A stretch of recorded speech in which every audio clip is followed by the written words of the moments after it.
ദുരന്തത്തിൽ മരിച്ച കുടുംബത്തിനില്ലാത്തതായ പരാതി. അത് എവിടുന്ന പരാതി? പ്രിയങ്ക ഗാന്ധിയുടെ നേതൃത്വത്തിൽ അവര് ഓൺലൈനായി പങ്കെടുത്ത അതിപ്രധാനമായിട്ടുള്ള യോഗം നടന്നു. മുഖ്യമന്ത്രി ചെയർ ചെയ്ത മീറ്റിംഗിൽ പ്രിയങ്ക ഗാന്ധി അടക്കം ഓൺലൈനിൽ പങ്കെടുത്ത് എല്ലാ കാര്യങ്ങളിലും അവർക്ക് വ്യക്തമായ കാഴ്ചപ്പാടുണ്ട്. അവർ ആ കാഴ്ചപ്പാടുകൾ മുഴുവൻ ഞങ്ങളുമായിട്ട് പങ്കുവച്ചിട്ടുണ്ട്. അവർ പറഞ്ഞിരിക്കുന്ന ഇപ്പോ അവസാനം ഞാൻ പറഞ്ഞല്ലോ, അവസാന ബോഡി കിട്ടിയതായ ആ ദിവസം വൈകുന്നേരം മീറ്റിംഗ് വിളിക്കാനുള്ള കാരണം പ്രിയങ്ക ഗാന്ധിയുടെ നിർദ്ദേശമാണ്. ഞാനത് ഓപ്പണായി പറയാം. അടിയന്തര സഹായം ഉൾപ്പെടെയുള്ള കാര്യങ്ങൾ പ്രിയങ്ക ഗാന്ധിയുടെ നിർദ്ദേശം. അവർ പറഞ്ഞ നിർദ്ദേശങ്ങളും കാര്യങ്ങളും കൃത്യതയോടുകൂടി അവിടെ നടപ്പിലാക്കിയിട്ടുണ്ട്. 1. 2, വിക്രം റാണയുടെ ബോഡി അവസാനം കിട്ടി. വിക്രം റാണയുടെ അടുത്ത ബന്ധുവായ അങ്കുഷ് ആ പത്രക്കാരോട് പറഞ്ഞ വാക്കുണ്ട്. ഞാൻ നന്ദി പറയുന്നു. ആരോടൊക്കെയാ? 1, കേരള ഗവൺമെന്റിനോട്, 2, പ്രിയങ്ക ഗാന്ധിയോട്, 3, കേരള മുഖ്യമന്ത്രി, അങ്ങനെ തുടങ്ങി അവിടെ ഉണ്ടായിരുന്ന ഞങ്ങളെ ഉൾപ്പെടെ മന്ത്രിമാരുൾപ്പെടെ NDRF ഉൾപ്പെടെ SOG ഉൾപ്പെടെ ഫയർ ആൻഡ് സേഫ്റ്റി ഉൾപ്പെടെ എല്ലാവരോടും നന്ദി പറഞ്ഞു. എന്തിനാ പ്രിയങ്ക ഗാന്ധിയോട് നന്ദി പറയുന്നത്? പ്രിയങ്ക ഗാന്ധി ആ വിക്ടിംസ് ആയ ആളുകളോട് വരെ ഇന്ററാക്ട് ചെയ്തു പോയി എന്നുള്ളതുകൊണ്ടാണ്. ഓരോ കാര്യത്തിലും ഇടപെട്ടു എന്നുള്ളത് കൊണ്ടാണ്.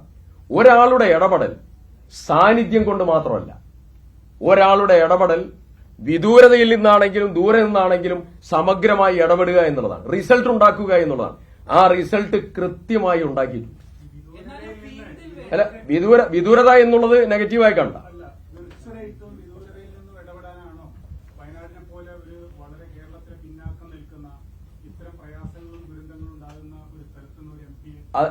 അല്ല, ആ ചോദ്യത്തിന് ഇപ്പോ ആധുനിക സംവിധാനം ഉള്ള സമയത്ത് കലക്ടറേറ്റിലെ മീറ്റിംഗിലും ഞങ്ങൾ ഇന്റേണൽ മീറ്റിംഗ് ചെയർ ചെയ്യുന്ന സമയത്തും ഇവര് നേരിട്ട് ഞങ്ങൾക്ക് നിർദ്ദേശം തരിക. ദൂരമല്ലല്ലോ, നേരിട്ട് നിർദ്ദേശം തരികയല്ലേ. ആ നിർദ്ദേശം അവിടെ ഇംപ്ലിമെന്റ് ചെയ്യുന്നില്ലേ? എന്താ പ്രശ്നം? ഞാൻ പറയട്ടെ, മരിച്ച കുടുംബത്തിനില്ലാത്ത പ്രശ്നം എവിടുന്ന? ഞാൻ പറയാം മരിച്ച കുടുംബം ദുരന്തത്തിൽ മരിച്ച കുടുംബം കൃത്യമായിട്ട് പറയാം. ദുരന്തത്തിൽ മരിച്ച കുടുംബത്തിനില്ലാത്തതായ പരാതി. അത് എവിടുന്ന പരാതി? ഏതാ? പ്രിയങ്ക ഗാന്ധി സമയാസമയം വരുന്നുണ്ട്, അവിടുത്തെ എല്ലാ കാര്യത്തിലും ഇടപെടുന്നുണ്ട്. CSR ഫണ്ട് കൊണ്ടുവരുന്നുണ്ട്, അവരുടെ MP ഫണ്ടുണ്ട്. കേരളത്തിൽ ഭരണം കിട്ടിയപ്പോ ഗോത്ര സർവകലാശാല ഉൾപ്പെടെയുള്ള കൺസെപ്റ്റ് കൊണ്ടുവന്ന് ബഡ്ജറ്റിൽ പ്രഖ്യാപിക്കാനുള്ളതായിരിക്കുന്ന ഇടപെടലുകൾ നടത്തി. ഇപ്പോ ഞങ്ങളുടെ പടിഞ്ഞാറത്തറ പൂഴിത്തോട് റോഡ് ഉൾപ്പെടെ മെഡിക്കൽ കോളേജ് ഇഷ്യൂ ഉൾപ്പെടെ എല്ലാത്തിലും ഇടപെട്ട് അവർ മാർഗനിർദ്ദേശം നൽകുക, അവര് ലീഡർഷിപ്പ് എടുക്കുക. അവിടെയുള്ളതായിരിക്കുന്ന ആളുകൾക്കോ മറ്റുള്ള ആളുകൾക്കോ അങ്ങനെയുള്ളൊരു പ്രശ്നമില്ല. ഏതാ? രക്ഷാപ്രവർത്തനം നടത്തേണ്ട സിസ്റ്റം ഏകോപിപ്പിക്കേണ്ട ചുമതല അവിടെ നന്നായി നടന്നു. അത് സ്റ്റേറ്റ് ഗവൺമെന്റ് ആണ് അത് ചെയ്യേണ്ടത്. പറയട്ടെ. ചോദ്യം ചോദിച്ചല്ലോ. സ്റ്റേറ്റ് ഗവൺമെന്റ് ആണ് അത് ചെയ്യുന്നത്. 2 മന്ത്രിമാരുടെ സാന്നിധ്യം അവിടെയുണ്ട്. എല്ലാ കാര്യത്തിലും സമഗ്രമായി ഇടപെട്ടു. ഞങ്ങൾക്ക് വേണ്ട മാർഗനിർദ്ദേശങ്ങൾ തരേണ്ടതായ ആൾ പ്രിയങ്ക ഗാന്ധി ഉൾപ്പെടെ എല്ലാ മാർഗനിർദ്ദേശവും തന്നിട്ടുണ്ട്. ആ മാർഗനിർദ്ദേശവും ഇടപെടലും. നിങ്ങൾ ഒരു കാര്യം കൂടെ മനസ്സിലാക്കിയോ? ഈ വന്ന ബന്ധുക്കളുടെ താമസം ഉൾപ്പെടെ പ്രിയങ്ക ഗാന്ധി നേരിട്ട് അന്വേഷിച്ചു. ഓരോ കാര്യം വെറുതെയാണോ? 6ാമത്തെ ദിവസം വിക്രം റാണ പ്രോജക്ട് മാനേജറുടെ ബോഡി കണ്ടെത്തി കഴിഞ്ഞ് ആ ബോഡി കൊണ്ടുപോകുന്ന സമയത്ത് പത്രക്കാരോട് അവരുടെ റിലേറ്റീവ് സംസാരിക്കുമ്പോ പ്രിയങ്ക മാമിനോട് ഞങ്ങൾ പ്രത്യേകം നന്ദി പറയുന്നു എന്ന് പറയാനുള്ള കാരണം എന്താ? അത് അവരുടെ പോസിറ്റീവ് ഇന്റർവെൻഷൻ. ആ പോസിറ്റീവ് ഇന്റർവെൻഷനാണ് വയനാടിന്റെ കരുത്ത്. ഞാൻ പറഞ്ഞല്ലോ, വയനാടിന്റെ ഇപ്പൊ ഗോത്രവർഗ മ്യൂസിയം ഒരു ചെറിയ സംഭവമാണ്. വയനാട്ടിലെ 80% പോപ്പുലേഷനാണ്. ഇൻഡിജിനസ് നോളജസും മറ്റുള്ളതായിരിക്കുന്ന വലിയതായിരിക്കുന്ന ഒരു മാതൃകയായിട്ടുള്ള ഒരു സെന്റർ ഓഫ് എക്സലൻസ് ആയിട്ട് മാറാൻ പോവാണ്. ആ കൺസെപ്റ്റ് കൊണ്ടുവന്ന് അത് മന്ത്രിയായിട്ട് സംസാരിച്ച് ഓപ്പറേറ്റ് ചെയ്തു. ഓരോ കാര്യങ്ങൾ ഞാൻ എണ്ണി പറയുന്നില്ല.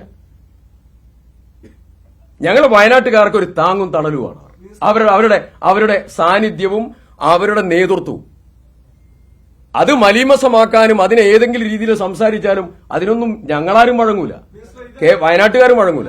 ഇതേപോലെ ഒരു സന്ദർഭം ഉണ്ടാവുമ്പോൾ സ്വാഭാവികമായിട്ടും ജനപ്രതി അവിടെ വരിക എന്ന് പറയുന്നത് രക്ഷാപ്രവർത്തനത്തെ നേരിട്ട് ഇറങ്ങി ചെയ്യുക എന്നുള്ളത് മാത്രമല്ല, അതിന്റെ ഒരു പുരോഗതി എത്രത്തോളം ഉണ്ട് എന്നുള്ള ഓരോ മണിക്കൂറിലും വിലയിരുത്തേണ്ട കാര്യം. കാരണം മനുഷ്യജീവനാണ് മണ്ണിന്റെ അടിയിലുള്ളത്. പിന്നെ ഈ അപകടം നടന്ന് ഇതുവരെ പ്രിയങ്ക ഗാന്ധി MP ഓഫീസിൽ നിന്ന് ഒരു ലെറ്റർ പോയിട്ടുണ്ടോ കേന്ദ്രത്തിലേക്ക് ഇതിന് ധനസഹായം വേണമെന്ന് ആവശ്യപ്പെട്ടുകൊണ്ടോ?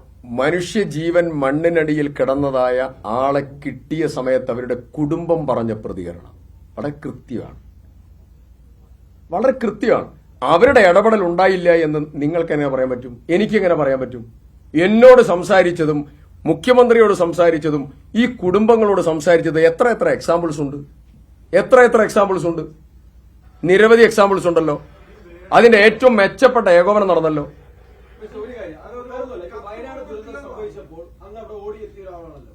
അതിപ്പം ആരും പറഞ്ഞിട്ടില്ല. അത് ജനപ്രതിനിധി എന്നുള്ള നിലയിൽ ഒരു അപകടം നടക്കുമ്പോൾ ഒരു ദുരന്ത സ്ഥലത്തേക്ക് ഓടിയെത്തുക എന്നുള്ളത് ഒരു കർത്തവ്യം കൂടിയാണ്. അതാണ് ഇവിടെ ചോദിക്കുന്നത്. പ്രിയങ്ക ഗാന്ധി എന്ന് പറയുന്ന വയനാട് MP എന്തുകൊണ്ട് ഒരു ദുരിതം നടന്ന്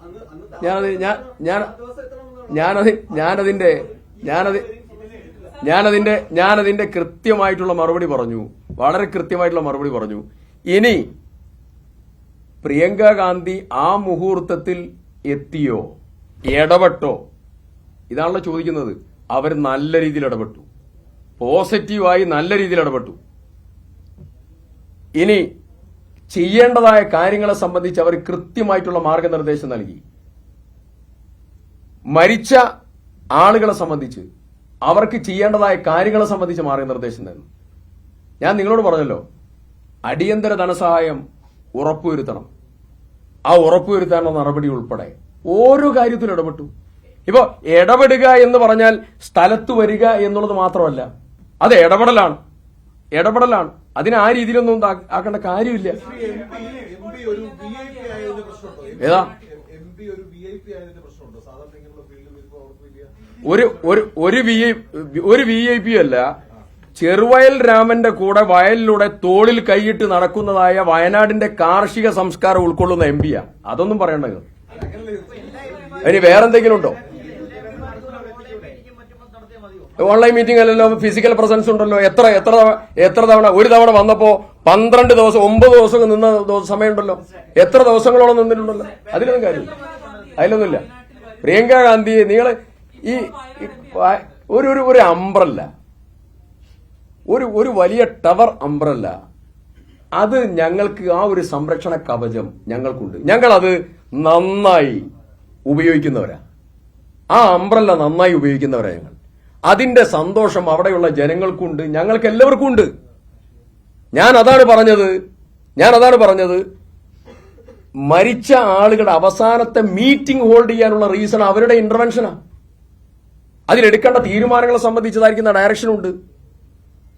അപ്പൊ അങ്ങനെ ഇടപെടുന്നതായിരിക്കുന്ന ഒരാളെ നമ്മൾ ഇങ്ങനെയല്ല കൈകാര്യം ചെയ്യേണ്ടത്, സംസാരിക്കേണ്ടത്. ഏതാ അത് അല്ല ഞാൻ പറയാം. ഒരു മിനിറ്റ്. നിങ്ങൾ don't put your words in my mouth. ഞാൻ എന്റെ ക്ലാരിഫിക്കേഷൻ വളരെ കൃത്യമായിട്ട് പറഞ്ഞു. പൊളിറ്റിക്കൽ ഇഷ്യൂ ആണല്ലോ ചോദിക്കുന്നത്. പൊളിറ്റിക്കൽ ഇഷ്യൂവിനുള്ള മറുപടി പറഞ്ഞു. പൊളിറ്റിക്കലായിട്ടും പറഞ്ഞു, ഹ്യൂമാനിറ്റേറിയൻ ആയിട്ടും പറഞ്ഞു. ഇനി വേറെ എന്തെങ്കിലും സബ്ജക്ട് ഉണ്ടെങ്കിൽ പറയാം.